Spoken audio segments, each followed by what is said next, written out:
आप विषय सुख समझते हो, जिसे आप ये मानते हो कि हमें विषयों से सुख मिल रहा है, नहीं, ये विषय सुख नहीं है। ये आपकी अपनी आत्मा, अपने परमात्मा का जो भीतर विराजमान है उसका प्रतिबिंब है।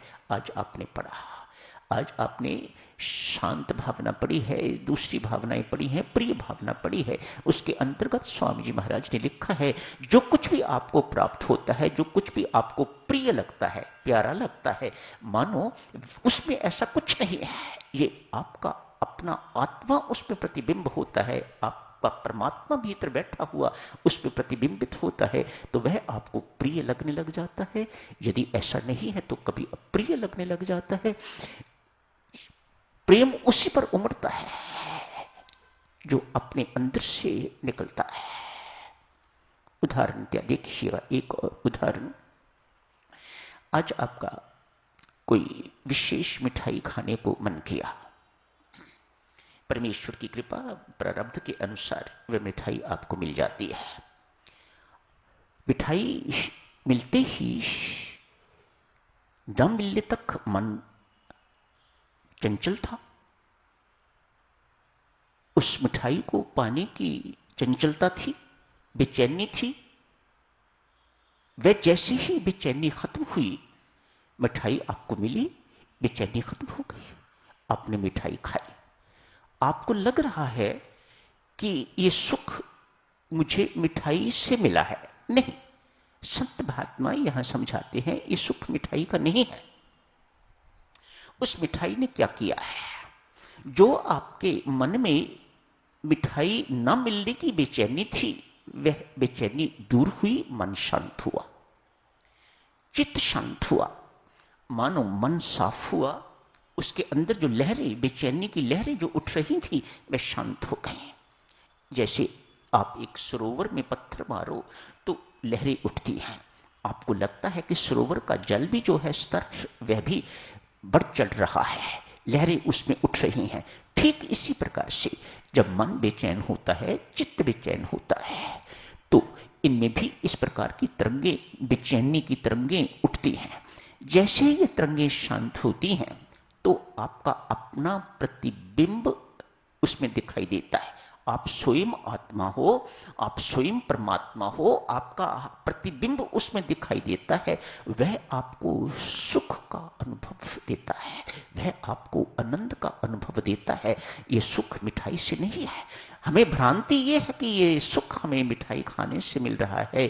संत महात्मा समझाते हैं बिल्कुल गलत। उस दिन आपने देखा था, वस्तु किसी भी सुख देने की सक्षमता नहीं है, किसी वस्तु में भी। एक ही वस्तु एक व्यक्ति के लिए महासुखदायी, वही वस्तु दूसरे व्यक्ति के लिए महादुखदायी। बच्चे का सुख अलग है, बड़े का सुख अलग है, विवाहिता का सुख अलग है। मानो ये इनका वस्तुओं के साथ संबंध नहीं है, मन के खेल हैं।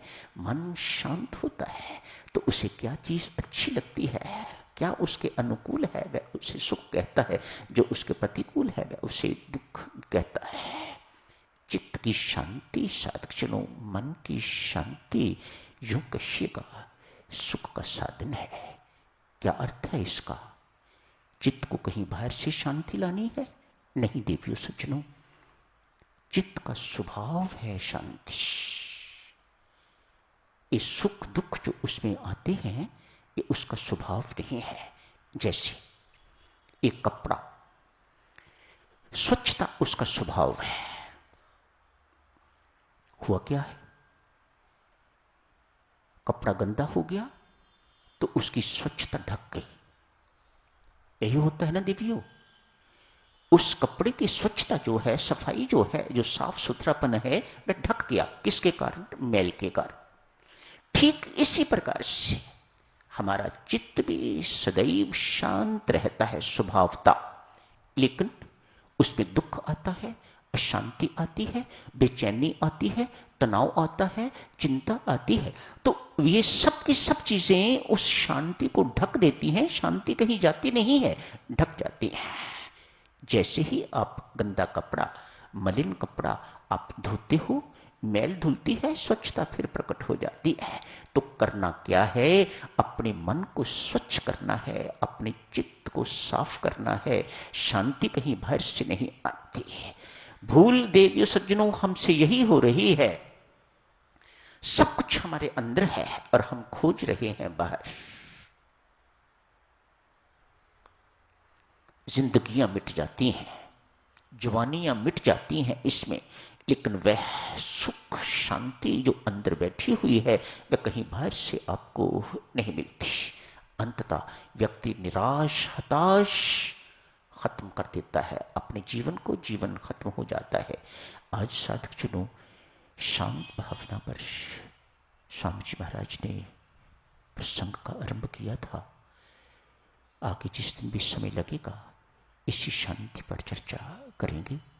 सुख एवं शांति साधकजनों, यही दो विषय हैं जानने योग्य, जिनके कारण हम ये सब कुछ करते हैं।